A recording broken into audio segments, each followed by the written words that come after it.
Let me just tell you this straight up front. I have been a member of unions on two different occasions. I'm a former card-carrying member of the United Auto Workers Union. Hey, listen, I grew up in Michigan. You know, it was not that hard to have that happen. And for the record, I had no particular issue with the union. Didn't bother me one way or the other. But Michigan is a right-to-work state now. You can either join a union or not join a union. And it's interesting to note that the infrastructure package and these other things being put forth by Joe Biden would force people, coerce people, bully people, demand that people join unions in order to have jobs. Interesting to note that in 2021, the only way that unions can grow membership is by forcibly doing it under the threat of penalty by the government, their friends in government. It's frankly outrageous. Mark Mix, president of the National Right to Work Committee, which is a 2.8 million member public policy organization. He also serves as president of the National Right to Work Legal Defense Foundation. Mark, good to have you here on the program. Thanks, Steve. Good to be with you. Sorry for the AV or the audio problems, but it's good to be with you anyway. Oh, it's all good, my friend. It's all good. Listen, why is it that the only way unions can grow is to basically have the government put the boot on the backs of people and demand they join the union? Otherwise, unions would continue to get smaller. It seems to me everything that unions demanded, better working conditions, shorter working hours, overtime, an end to child labor, all things that were critical issues have all been legislated away, right? The unions accomplished what they set out to accomplish. They have made themselves obsolete, right or wrong.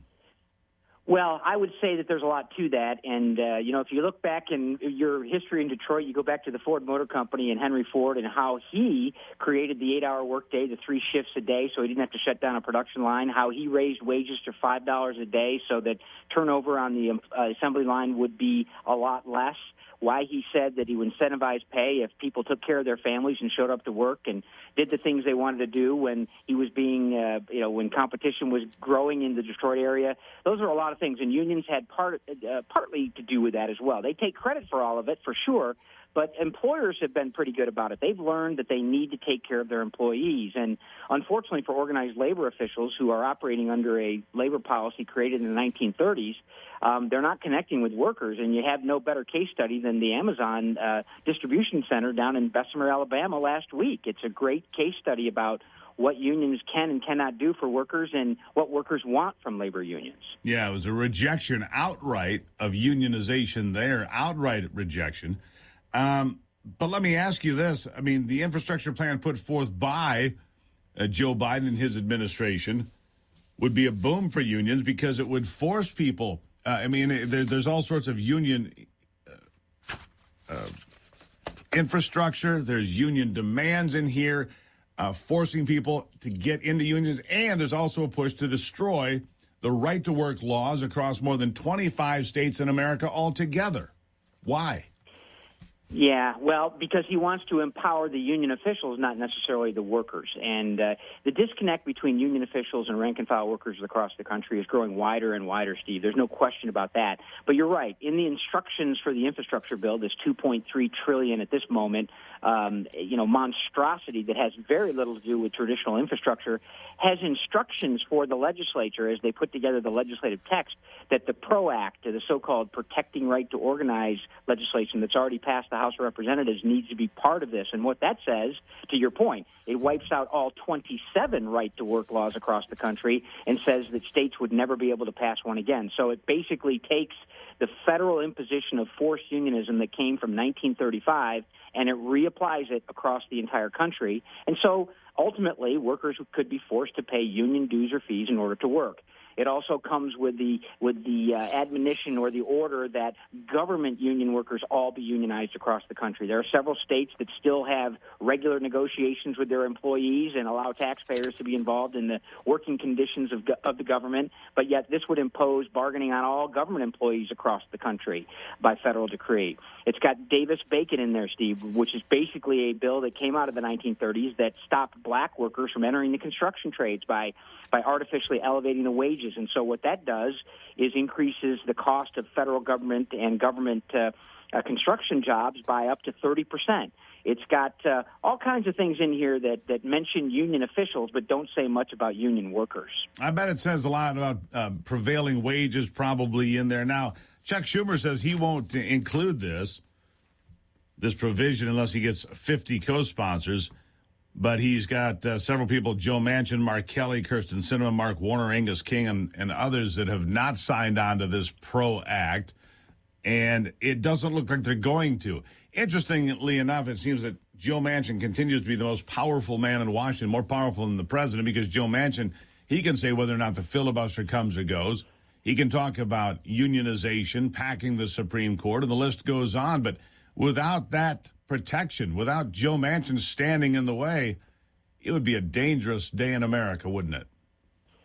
Yeah, indeed. And in Washington or any place else, it's good to be a seller. And right now, Joe Manchin is a seller. And unfortunately, in politics, to describe it that way is a little bit disconcerting, but that's where we are. And the margins are so close. You're right, Schumer has indicated that he won't push the bill, the underlying legislation, the PRO Act that's currently pending on the Senate side, unless he gets a 50th co-sponsor. But the bottom line is this: they may write all that language into this so-called infrastructure bill as part of the process here. And, you know, these types of bills that they're doing go under budget reconciliation and the Senate rules that govern how you talk about expenditures. And so the question is, how much of the legislation can they get into this monster infrastructure bill that they say is a must-do piece of legislation? That remains to be seen, and that's the debate that will go on over in Washington here in the next couple of weeks for sure. Yeah, I wonder where it goes from here, because I don't know if they can get this through on reconciliation. The parliamentarian from the Senate says they can. But again, you're looking at massive spending. You're looking at spending that could devalue the currency of the United States.